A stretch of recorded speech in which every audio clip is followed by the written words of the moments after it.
Pour nous parler de développement durable. Julie, bonjour, bienvenue Bonjour. sur le plateau. Une thématique de développement durable par mois. Nous sommes en novembre. En novembre, de quoi tu vas nous parler? D'éco-citoyenneté. Éco-citoyenneté, quel grand terme. Oui, éco-citoyenneté, dans le fond, qui vient de écologie, citoyenneté. On prend conscience de notre rôle, de notre impact sur l'environnement. Donc, on pose des petits gestes au quotidien pour aider notre environnement. D'ailleurs, j'imagine que ces petits gestes-là peuvent faire la différence en bout de ligne. chaque petit geste compte. C'est sûr qu'au total, si tout le monde ici, juste dans la MRC, faisait un petit geste de plus par jour, il y aurait une grosse différence au bout de la ligne. Je voulais souligner, d'ailleurs, parlant d'éco-citoyenneté, le département d'environnement du Cégep de Sorel-Tracy qui a fait son activité annuelle de ratissage du boisé le mois dernier. Donc, On voit les photos, d'ailleurs. On voit les photos, d'ailleurs. Donc, on s'est mis en équipe. Peut-être une quarantaine de personnes qui sont venues pour ramasser qu'est-ce qu'on a pu retrouver dans le boisé en arrière du cégep. Donc, à chaque année, on retrouve un petit peu de tout. On retrouve des litières, on retrouve des batteries de voitures. Ça, c'est un bac retrouvé, là. Oui, c'est un bac retrouvé dans le boisé à l'arrière du cégep. Donc, il y a des habitations en arrière, des gens qui savent des fois pas trop quoi faire. Loin des yeux, loin du cœur, on va jeter ça dans le bois. C'est ça, Et donc mon Dieu, ça donne une idée de la collecte. C'est le résultat en fin de journée? C'est le résultat en fin de journée de qu'est-ce qu'on a trouvé dans le boisé en arrière. Je vois sur la photo un petit bac qui peut servir pour ramasser les seringues. Exactement. Ça, c'est sans compter tout ce qu'on peut trouver en vrac, mais des contenants comme ça, ça arrive qu'on en trouve. C'est sûr que c'est pas du tout l'endroit Ben non. où se débarrasser de ça. Alors, très beau geste. D'année en année, est-ce que vous remarquez une amélioration? Pas vraiment. En fait, je te dirais que les premières années, c'est sûr qu'il y en avait beaucoup plus parce que ça faisait des années que ça n'avait pas été fait. Mais maintenant, d'année en année, on en retrouve quand même sensiblement cette quantité-là. Il y a les activités de ramasser le long des berges, le nettoyage des berges qui se fait au printemps. Là, on comprend bien que le fleuve amène des choses, mais quand on regarde les photos qui ont défilé ça, tout c'est à vraiment l'heure, les utilisateurs du boisé, c'est ceux qui se promènent dans le boisé. Déplorable. Qui laissent ça. Déplorable, mais félicitations aux élèves, aux étudiants, pardon, du Cégep de Sorel-Tracy. Une belle initiative du département d'environnement parce que, dans le fond, on a tout un impact sur notre environnement. On dépend tous de l'environnement pour se loger, se nourrir, se vêtir. Donc, il faut prendre conscience de cet impact-là qu'on a pour essayer de diminuer notre empreinte écologique. Est-ce que tu sais ce que c'est qu'une empreinte écologique? L'empreinte, je connais les empreintes digitales. Oui. L'empreinte écologique, donc empreinte, on comprend que c'est quelque chose qui reste. Les gestes que moi je fais qui restent sur l'environnement. Oui, en fait, quand on parle d'empreinte écologique, c'est une façon de visualiser, si tu veux, la quantité, la surface dont on va avoir besoin pour soutenir ton mode de vie. Donc, ça se fait pour les individus, pour les entreprises, pour les organisations, mais il y a une façon de calculer pour tout ce que tu consommes dans une année, pour le type d'habitation que tu as, la superficie qui se calcule en hectares, dont on a besoin, dans le fond, pour soutenir ça. Le calcul est assez compliqué. Par contre, il y a des petits tests simplifiés, si on veut, qu'on peut faire, qui sont disponibles un peu partout sur Internet pour calculer son empreinte écologique. Je te propose de faire le test. Allons-y. Ben oui, de voir si tu as un très grand impact sur ton environnement ou si tu es plutôt éco-responsable. Alors, le test que je te fais faire vient du site du ministère de l'Environnement. Et puis, ça considère, c'est ça, tes habitudes de vie, tes consommations. Dans quel type d'habitation tu restes, toi? Dans un loyer, en fait, une maison, si on peut considérer ça. Donc, une maison unifamiliale. Unifamiliale, oui. Des murs tout le tour. Oui. C'est sûr que quand on est dans une maison unifamiliale, plus il y a de contact avec l'extérieur, plus il y a de perte d'énergie possible. Donc, ça a une plus grande empreinte écologique. Quel système de chauffage que tu utilises à la maison? Électricité. Électricité. Bien, tu vois, ça, c'est bien. Parce que le plus gros problème avec le chauffage, c'est l'émission des gaz à effet de serre. Donc, le chauffage au bois. Le chauffage au bois, au mazout, tout ça, c'est beaucoup plus polluant que le chauffage à l'électricité. Donc, ça, c'est un bon point pour toi. Si tu penses globalement dans ton habitation, combien il y aurait de robinets, de prises d'eau, de toilettes? De prises d'eau, il y en a à l'extérieur. Vite comme ça, environ 5. 5, OK.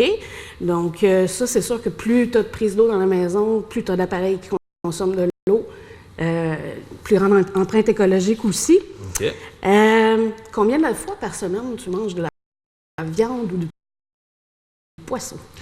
De la viande ou du poisson. Écoute, je suis pas mal plus carnivore que végétarien. J'aurais tendance à te dire pratiquement chaque jour. Si c'est pas de la viande, c'est du poisson. Ouais. Donc, on calcule 7 à 10 fois par semaine de la viande, peut-être. OK. Donc, tu sais que pour élever du bétail, pour produire de la viande, mais ça prend beaucoup plus d'énergie que de faire cultiver des légumes. Donc, c'est sûr que plus tu manges de viande, plus ton empreinte écologique va être grande. Mais mon corps en a besoin, Julie. Oui, mais il y a d'autres façons d'aller chercher tes protéines. Combien de repas tu cuisines à la maison par semaine? Cuisiner pour cuisiner? Pour cuisiner, là. Pas de surgelé, pas de... 5 peut-être? 5 à peu près? OK.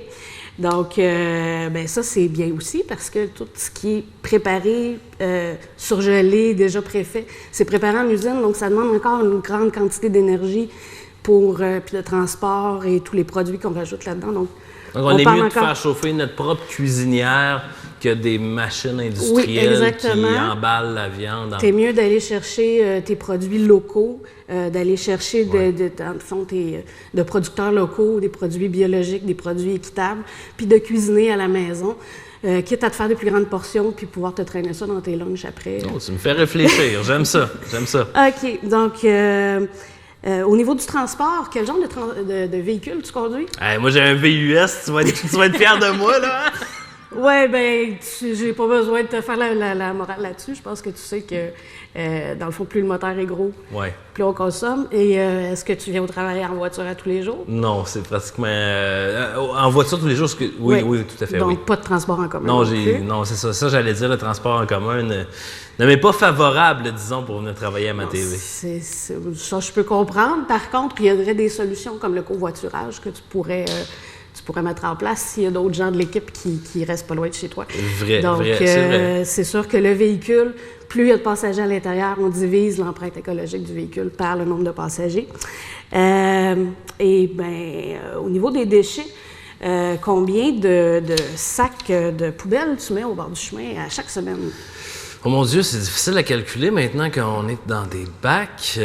Disons, si je te dis qu'un gros sac noir, les sacs conventionnels qu'on a, il en rentre 2 ou 3 dans un bac. Dans un bac, je remplis le bac aux 2 semaines environ. Maintenant, si la collecte est aux 2 semaines, là, je vous dirais que le bac il est plein après 2 semaines. Il est plein pas mal, OK. Ouais. Donc ça, est-ce que tu fais du recyclage, du compostage à la maison? Je recycle. Tu recycles. Oui. Est-ce que tu recycles bien? J'imagine que Julie Beauregard va me le dire. OK. Tu vois, si on calcule tes points, tout ça, on avait fait quelques questions préliminaires avant. Oui. On a calculé que, dans le fond, toi, tu utilises 7 hectares par année. Dans le fond, tu aurais besoin de 7 hectares pour soutenir tout ce que tu consommes, tout ce que tu fais dans une année. Est-ce que c'est beaucoup? C'est beaucoup. C'est moins que la moyenne canadienne, qui est à 7,5, je crois.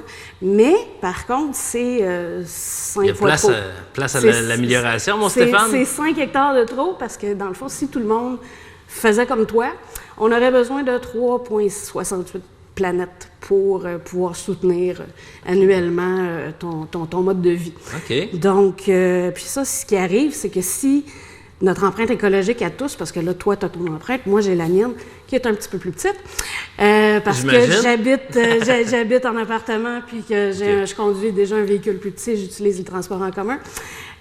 Par contre, si le taux de renouvellement, c'est ça, de la planète n'est pas assez élevé pour soutenir notre empreinte écologique, ce qui arrive, c'est qu'on va manquer de ressources, on va manquer d'énergie, puis à ce moment-là, on est déjà sur la pente descendante. On est sur du temps emprunté. Oui, exactement. Même à chaque année, il y a l'empreinte écologique qui est, dans le fond, notre déficit écologique qui est atteint autour du mois d'août cette année, c'était le 14 août.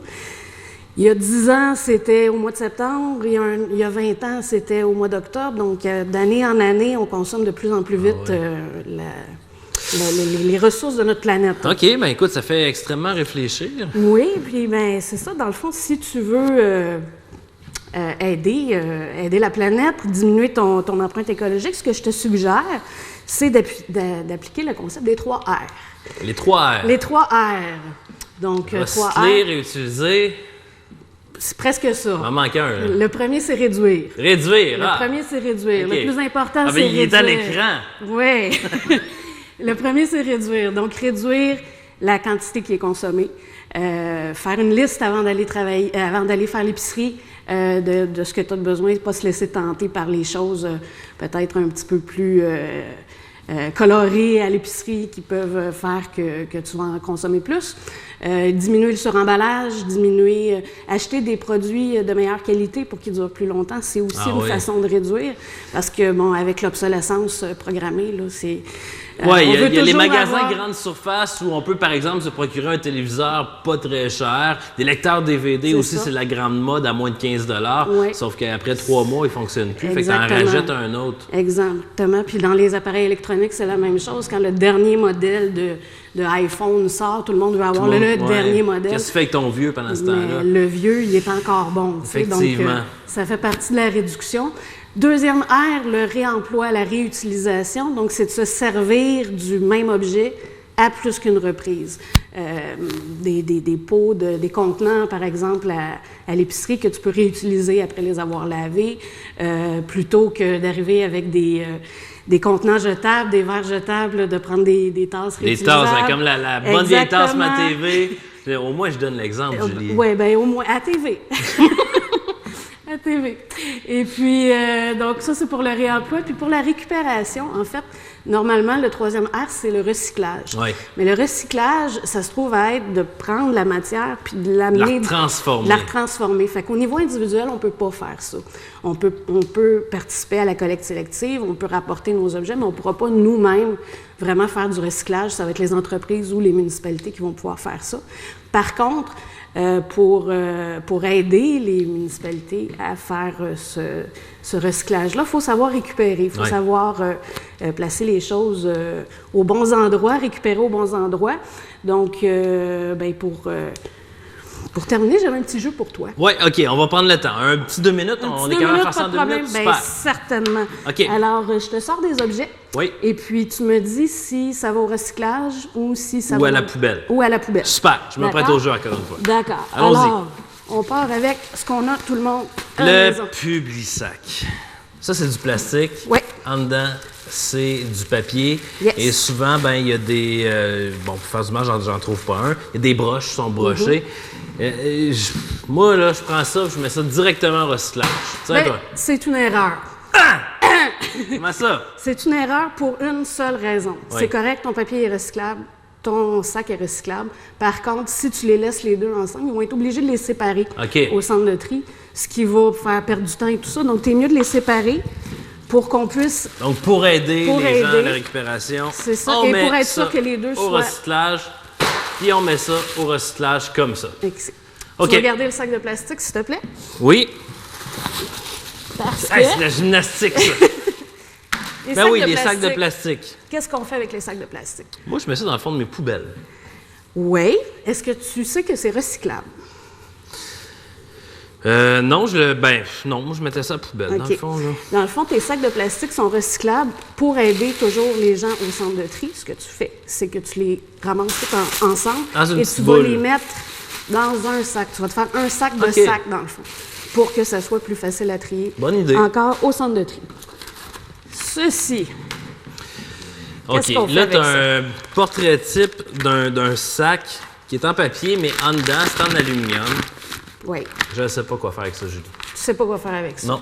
Bien, tu l'as remarqué, il y a deux matières mélangées ensemble. Oui, et collées ensemble. C'est sûr qu'on pourrait recycler le papier, on pourrait recycler le métal probablement, mais comme ils sont mélangés puis que personne ne va se donner le trouble de les séparer, malheureusement, à la poubelle. À la poubelle, OK. Une petite dernière, Julie. Les livres. Les livres? Qu'est-ce que tu fais avec un livre? Moi, j'emmène ça au sous-sol de l'église de Sainte-Anne-de-Sorel. C'est super, c'est ce qu'il faut faire. Ouais. Mais admettons que ton livre, il n'y a vraiment personne qui veut le prendre et tout ça. Est-ce que tu peux le mettre au recyclage? Bien, j'imagine. Il y a de la colle là-dedans, par exemple? Il y a de la colle, sauf que tous tes imprimés, dans le fond, vont être... au recyclage. Oui, peuvent aller au recyclage. Il y a également les bibliothèques qui sont installées un peu partout. Oui. On peut aller mener nos livres là-dedans, en prendre un autre en échange. Une autre belle façon de réutiliser. Julie, c'est tout le temps qu'on avait. Ben oui. On en reparle lors d'une prochaine chronique. Mesdames, messieurs, merci d'avoir été à l'écoute. Et nous, on se dit à la semaine prochaine, mercredi, 18h30.